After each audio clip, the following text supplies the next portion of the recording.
What is up, blockchain gang? Today I want to cover a summary of my play to earn career over the past 2 years. First, I would just like to apologize for my appearance as I recently suffered a common pro gamer related injury, where I pushed myself too hard to stay up and watch the LCS League of Legends finals, causing me to fall asleep on the couch with my glasses on and creating a blister. That is why there will be no pro gaming footage in this video, but my doctor said that I should be cleared for active duty the moment this Togepi evolves. Now, let's get right into it. If we're counting YouTube, you can see my expenses were $450. This was mostly for a webcam, a microphone, lights, a green screen that I don't like using, 16 extra gigabytes of RAM, and a 1 terabyte SSD. Cash out would be a total of $1,300, and I don't know how to value a YouTube channel, but over 24 months I'm still playing with 263 videos and about 3,000 active hours of playtime. For sponsorships, I wouldn't consider any expenses except the time invested, as well as a $2,400 cash out, $0 valuation for 3 months, and then I quit doing them after 7 videos, which was about 125 hours, plus 8 hours of shooting the interview with the Dragonians video, which was responsible for most of that. In Mirror 4, we spent a total of $310, cashed out $2,500, and a current valuation of about $750 after 16 months of playing. I'm still actively playing, about 2,000 active hours on record across all 4 accounts. Gods Unchained, I've spent $0 on with no cash out yet, but my decks are currently valued at about $7 with 2 months, and I'm still playing off and on, but nothing dedicated as maxing out my earnings every day, probably a total of about 40 hours altogether. In Rise of Stars, I spent about $6 on NFT ships and was able to sell them for about $14 with a current value of 0. This isn't counting the tokens, which I'll go over later. I played about 1 month and quit due to the development's refusal to do anything about all of the bots that I was reporting, with about 50 hours of playtime. Mirror M, I spent $38 on passes and drone, as well as cashing out $36 for a small loss after 2 months when I quit with 100 hours of play. Crypto Ball Z, I spent $50 for the lifetime premium pass, cashed out about $6 with the current value of NFTs being $8 after 3 months of playing, with about 30 hours on gameplay because you only spend about 5 minutes a few times a day when playing that game. In Mirage, I spent about $80 on NFTs and Hydra, cashed out $105 with the current NFT value of $56 after 12 months, still playing, only about 1 hour total in all 12 months. Monster Infinite was a spam game with $100 in. I did get out with $40 for a substantial loss, but I never played the game, and their launchpad led me into a scam game of League of Agents with another $100 that was cashed out for $15 with a $0 valuation that I never got to play and will probably never release. Heroes and Empires is a low quality spam game with a blatant rip-off IP of League of Legends, which they were battling in court. $20 in expenses, nothing cashed out, and the $4 has an asterisk by it because even though I could purchase my common heroes in the store, I can no longer sell them in the store. In order to sell them, they would have to be upgraded and merged to create a rare version, and that would cost $1.50, which is more than the rare is worth. And then it would cost another $1.50 in gas fees to list it, which would mean that I'm spending 3 times the cost of the NFT in order to sell it. I played for about 1 month with 5 hours of gameplay before quitting. Then we have Giant Monster War at $10. Investment, no cash out, no value. 1 month and then I quit with 20 hours, again due to the botting problem as seen in Rise of Stars. Decaron G was $10 in expenses, no cash out, no value, 1 month with about 40 hours of entertainment. Champion Strike was $10 in, $20 out, no valuation after 1 month. I quit with about 20 hours of playtime, mostly due to the gambling mechanics, as you'll see why I've quit many other games. Ni no Kuni, $40 in expenses, $60 cashed out. Also have still some Marble X tokens, we'll see in a second. 0 valuation, 2 months of playing after about 130 hours of entertainment. So if we add those all up, you can see I spent about $1,224, cashing out $6,496 with a current estimated value of $823. Again, this doesn't count count the tokens, just my current NFT valuations. Altogether, that would be 5,569 hours of entertainment at the rate of $1.31 per hour. Now, if we don't count any type of YouTube videos or sponsorships, and I was just playing the games alone, I would have expenses of $774. I would have cashed out $2,796 with the same valuation of $823. That's 2,436 hours of entertainment at the rate of $1.49 per hour. Now, if I were to compare this to my previous history of playing games just for fun, and we didn't consider any type of inflation over that time period, 2 years of owning a PS3 equated to about $2,000 in expenses, and this is counting the cost of the console itself, which would then be worth about $300 if I wanted to cash that out, along with all the peripherals and games that I've bought over the years. Likewise, 2 years of owning a Switch would be a bit cheaper at $900, and again, this is just my personal spending habits because I play the Switch less than I played my PS3, which means I bought less games for it, and would have a resale value currently of about $200. 2 years of PC games, and I'm not counting the PC in the cost of this equation because I would own a PC whether I had time to enjoy games on it or not, and so I should really only count the additional money I would spend on microtransactions or for purchasing the titles themselves, which would be about $1,000 with pretty much zero resale value. 2 years of owning a Quest 2 for VR entertainment was about $600. Again, I don't spend as much time playing this as a PC or my PS3, and would have a resale value of about $150. So you can see I'm spending about $1,000 to $1,500 a year if you combined all of the consoles and PC and everything together. In addition to spending 50 to 75% less on my gaming entertainment, the amount I did spend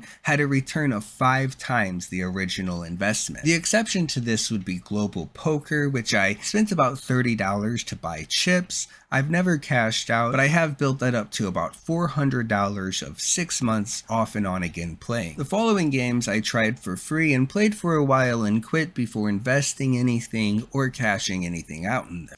These would include Crazy Tower Defense Heroes because I was having issues cashing out with the wallet, Spider Tanks because the development changes that gutted the value of the NFTs after people have purchased them, Honor of Heirs due to the bugs in the game as well as the implementation of different gambling systems, Yule Gang because of the bots, the same as Dark Eden, Four Gods was just very boring repetitive gameplay, Black Squad Royal Road was plagued with gambling and bots, Mir M2 was very repetitive, Dayton Arena got boring pretty fast, Starfall Arena I'm still playing, but I'm pretty sure this game is a scam because I've played over 100 matches and all 900 of my teammates or my opponents have been bots at this point. Even though I know there's other people online and playing, it's like they couldn't figure out the netcode on how to link players together, so they spent a ton of development time making you think your opponents and teammates are other players when they're really just bots. Sneakers I'm still using now as well as a move to earn app, so look forward for a video coming soon where I do an overview of that, but I have not spent anything or cashed out yet. The Coin app, which was just mining your data, Arsenal 3D FPS, was very glitchy and not very fun. Brave 9 was a hypersexualized auto battler that got grindy and unfun after a short time. Splinterlands was broken and wouldn't run properly on my browser. 9 Chronicles, you spend just as much time communicating with the server as you do actively playing a game, and by actively playing I mean idly playing. Kingdom Hunter, I enjoyed the game while it was in beta, but it took them too long to release the full game and my excitement for it just kind of died out. Onto the tokens that I currently own, which is 4,000 Slitherum, which is only worth about $7.20. I left this in staking for way too long and just remembered about it, and now the price is too low to sell, so I'm hoping when they release Rise of Stars 2, we'll see a little bump in the price so I can